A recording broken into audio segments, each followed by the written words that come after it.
बहुत समय पहले की बात है। एक साधु अपनी पत्नी के साथ नदी के तट पर रहता था। उन दोनों की कोई संतान नहीं थी। उनकी बड़ी इच्छा थी कि कम से कम एक संतान उनके यहाँ जरूर हो। एक दिन साधु जब तपस्या में लीन था, तभी एक चील ने अपने पंजे में फंसी एक चूहिया उसके ऊपर गिरा दी। साधु ने उस चूहिया को घर ले जाने का निश्चय किया, लेकिन उससे पहले उसने उसे एक लड़की में बदल दिया।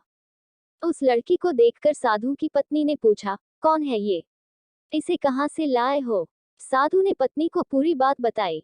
उसकी पत्नी बहुत प्रसन्न हुई और वह बोली, तुमने उसे जीवन दिया है, इसलिए तुम ही उसके पिता हुए। इस तरह मैं भी उसकी माँ हुई। हमारे यहाँ कोई संतान नहीं थी, इसलिए भगवान ने इसे हमारे पास भेजा है। जल्द ही वह बच्ची एक सुंदर युवती बन गई। जब वह 16 साल की हुई तो साधु और उसकी पत्नी ने उसका विवाह करने का निश्चय किया। साधु ने सूर्य देवता का आह्वान किया। जब सूर्य देवता उसके सामने आए, तो साधु ने उनसे उसकी बेटी से विवाह करने का अनुरोध। हालांकि लड़की को यह विचार अच्छा नहीं लगा और उसने कह दिया, क्षमा कीजिए, लेकिन मैं सूर्य देवता से विवाह नहीं कर सकती क्योंकि वह बहुत गर्म है। निराश साधु ने सूर्य देवता से कहा कि अब वे ही उसकी लड़की के लिए कोई सुयोग्य वर सुझाएं। सूर्य देवता ने कहा, बादलों के देवता से आपकी लड़की की जोड़ी सही बैठेगी क्योंकि वे ही धूप की गर्मी से उसकी रक्षा कर सकते हैं। साधु ने अब बादल देवता से उसकी लड़की से विवाह करने का अनुरोध किया। इस बार भी लड़की ने विवाह से इनकार कर दिया और बोली, मैं इस काले व्यक्ति से विवाह नहीं करूंगी। इसके अलावा बादलों की गरज से मुझे डर भी लगता है। साधु फिर से उदास हो गया और उसने बादल देवता से अनुरोध किया कि वे ही कोई सुयोग्य वर सुझाएं।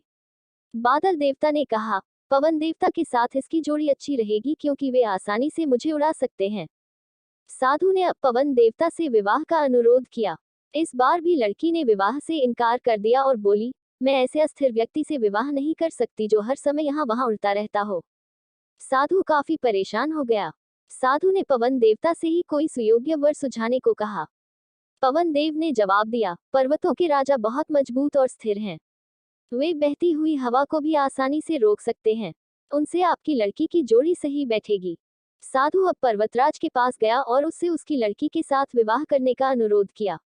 हालांकि इस बार भी लड़की ने विवाह करने से इनकार कर दिया और कहा, हाल मैं ऐसे किसी व्यक्ति से विवाह नहीं कर सकती जो इतना कठोर और ठंडा हो।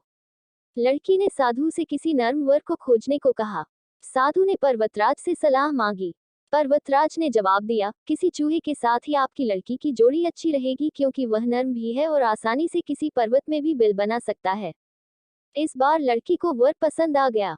साधु काफी हैरान हुआ और बोला, भाग्य का खेल कितना निराला है। तुम मेरे पास एक चूहिया के रूप में आई थी और मैंने ही तुम्हें लड़की का रूप दिया था।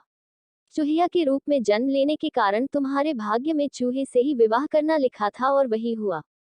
भाग्य में जो लिखा था वही हुआ। साधु ने फिर से प्रार्थना शुरू कर दी और लड़की को दोबारा चूहिया बना दिया।